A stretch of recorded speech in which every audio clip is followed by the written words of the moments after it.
Rick, they were uncomfortable scenes. Can you give us an update on how Corey is? Yeah, well, he's gone with one of our staff members to hospital in an ambulance. They're not sure of why the seizure occurred. You know, it was they're situations that are very uncommon and they're scary. And it's when it's one of your mates, makes it even harder. Jared, you were on the field.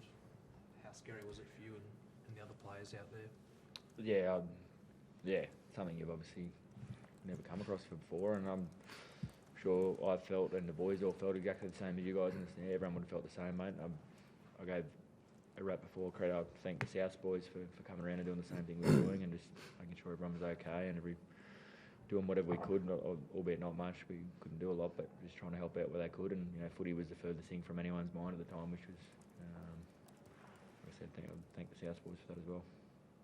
Jared, how hard is it to compose yourself for both sides to play a game of footy after sort of witnessing that?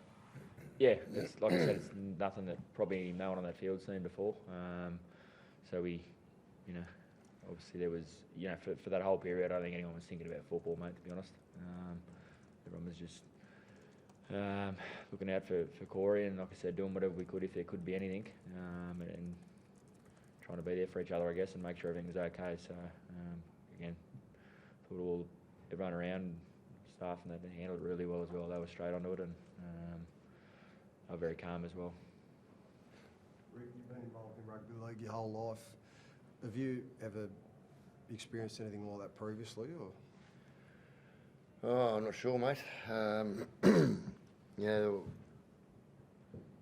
When it's such a serious thing, such as a seizure like that, it's I said there a moment ago, it's scary, and when it's one of your own, you just you can't stop thinking of where's this going, and because the seizure lasted a good 30 seconds by the look of it, and fortunately, Cos was conscious when coming off the field.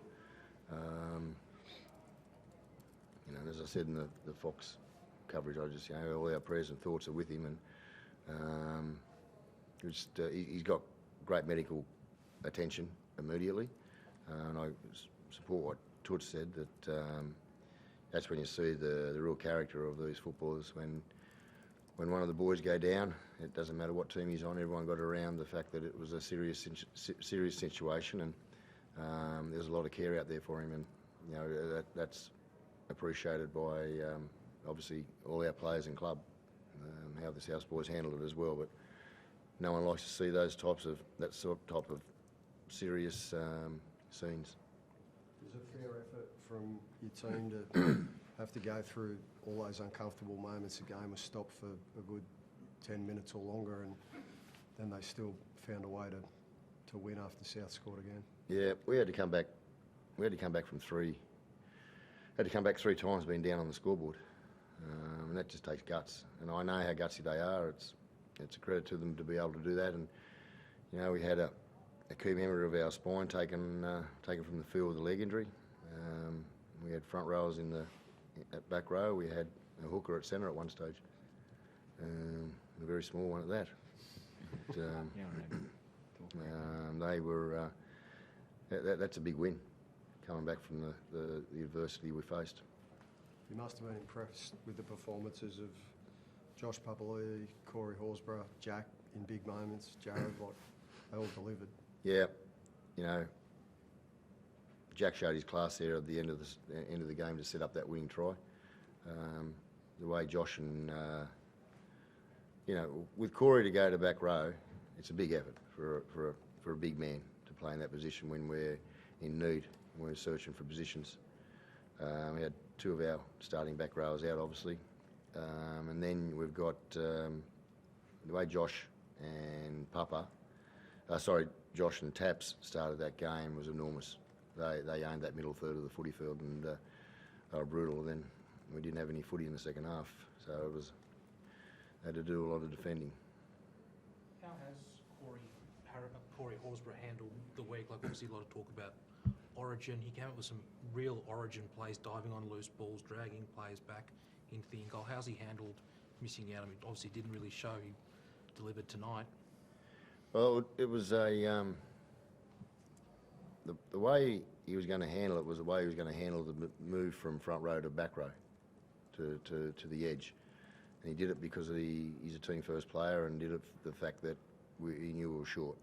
He's played a little bit of back row as a younger bloke in the 20s, but he handled that fine. He said, I'm happy to do the job. So that's probably answering your question. And then he performed very well in regards to those moments he won. It's a little bit, and Jack won a lot of big moments for us as well. And I was happy for him too, because he obviously wanted to play well tonight. And we all need to play well to win that game. Well, I knew South would be coming here to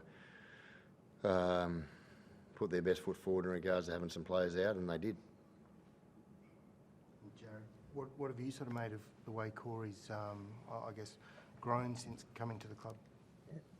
Yeah, he's been great. I think his performance tonight justified the hard work he's been putting over a long period of time, and he's obviously started the season really well in that 13 role, and to the fact that he not only he put his hand up to play in that position, that he's probably been an uncomfortable position. It's a big difference playing in the middle to an edge back row there, and not only did he put his hand up, he to put the team first, he done it really well. And like we said before, a couple of those little moments that he just does them every week. He's scrapping and jumping on loose balls and bouncing around. He's like I said, I think his performance tonight justified that.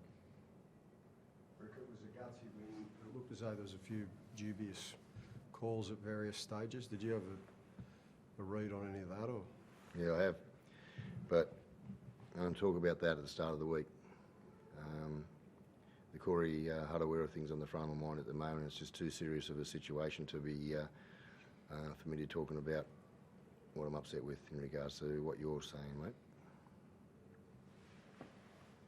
Thank you. Thanks, Bill.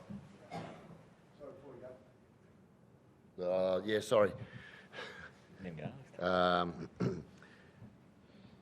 With Jared now reaching 299, Don and I have been talking to our board about the situation of Jared, who I think he deserves, and I believe all our fans, our loyal supporters in Canberra, to see Jared play live for his 300th game. So I won't be picking Jared next week against the Tigers. I'm going to sit him out for a week, and it's not Jared's call. He's happy to do whatever is best for the team, but I believe Jared deserves it, and I believe all our fans who are so loyal to us, they deserve to be at GIO and see him play live. And it's definitely not disrespectful to the Tigers. I'd love to see Jared there for David Furness, Tim Sheens, who was my coach, David Furner, who had such a massive role in Jared's career.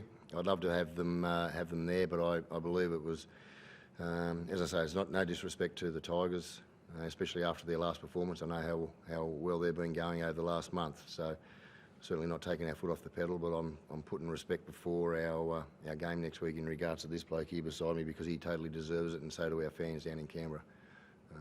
So make sure our Canberra fans go out and buy your tickets early. We want to break a ground record. Jared, what will it mean to play 300 in front of your home fans in Canberra? Mate, you probably have to wait to see all the emotion there, but yeah, everyone knows what this jersey and this club means to me, mate. I've spent more than half my life here.